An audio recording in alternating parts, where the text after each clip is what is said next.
Indian Prime Minister Narendra Modi has arrived in Ukraine, where he will meet President Volodymyr Zelenskyy. This is the first visit by an Indian Prime Minister to Ukraine since its independence from the Soviet Union. Well, Modi's visit follows a trip to Poland, where he held talks with his counterpart, Donald Tusk. India has so far avoided explicitly condemning the Russian invasion and has abstained on UN resolutions that criticize the Kremlin. And while in Poland, Modi said India supports dialogue and diplomacy to restore peace in Ukraine. Friend, Ukraine और पश्चिम Asia में चल रहे संघर्ष Friends, the situation in Ukraine and West Asia is a matter of deep concern for all of us. India firmly believes that no conflict or problem can be resolved on the battlefield. So we have team coverage of this trip. For more on this story, I'm pleased to welcome our correspondents, Sonia Falnikar in Kiev and Shalu Yadav in Delhi. Sonia, let's start with you and the view from Ukraine. What can we expect from Modi's visit today? Well, this visit by Indian Prime Minister Narendra Modi is certainly being seen as historic, as a significant step in kind of building on growing ties between Kyiv and Delhi.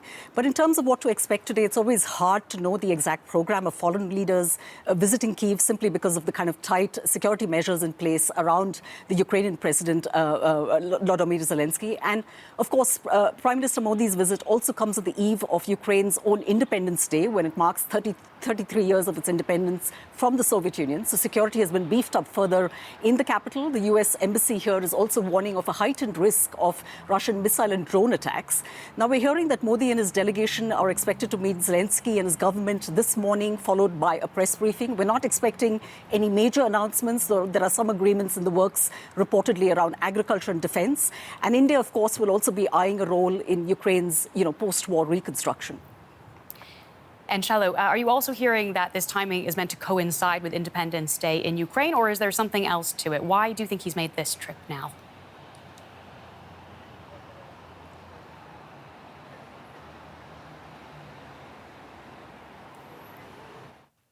Huge amount of backlash, not just from the Western nations, but also from President Zelenskyy himself, who put out a scathing tweet saying that he was hugely disappointed to see the leader of the world's largest democracy hugging the world's most criminal leader. And so, there's this backlash, there's a backdrop to this visit, which is this backlash. And also remember that while Prime Minister Modi was in Moscow, there was a missile attack by Russia on a children's hospital in Ukraine. Modi said while he was in Moscow that he was pained by the death of the children, but he stopped short of blaming Russia for it. And now there are speculations that he might be visiting that hospital during his visit in Ukraine. And if that happens, Claire, that will be a significant symbolism. As far as the timing of this trip is concerned, Claire, it's hard not to see this as a damage control exercise.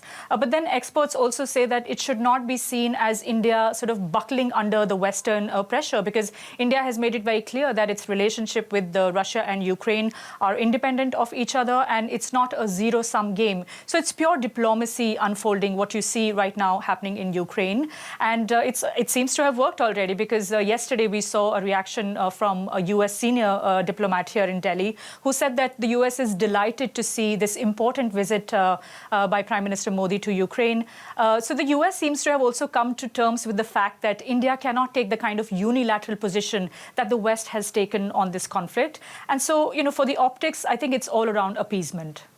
So damage control on India's own terms there. Shalu, as we've mentioned, Modi has also just been in Poland, where we heard Prime Minister Donald Tusk saying that he supported Modi playing the role of a mediator between Ukraine and Russia. Do you think Modi sees himself in that capacity?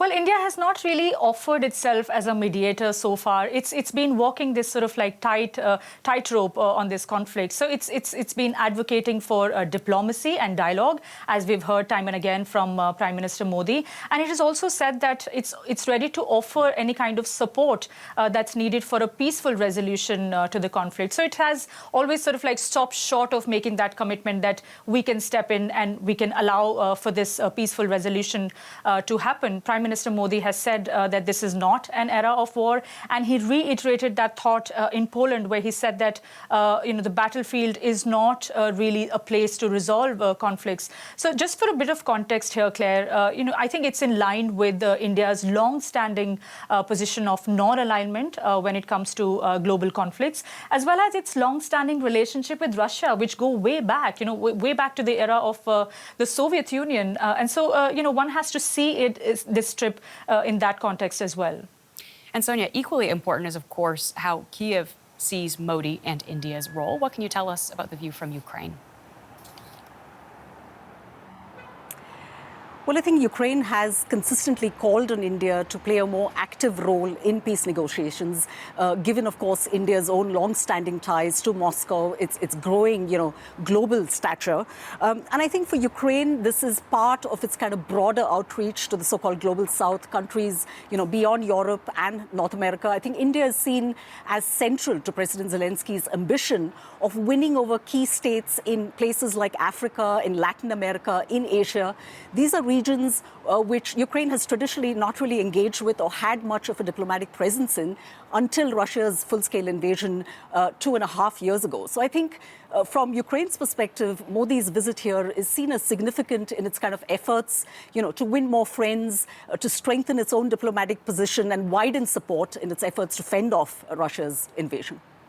Thank you so much to both of you for that coverage. Those are our correspondents, Sonia Falnikar in Kiev and Shalu Yadav in Delhi. Many thanks to you both.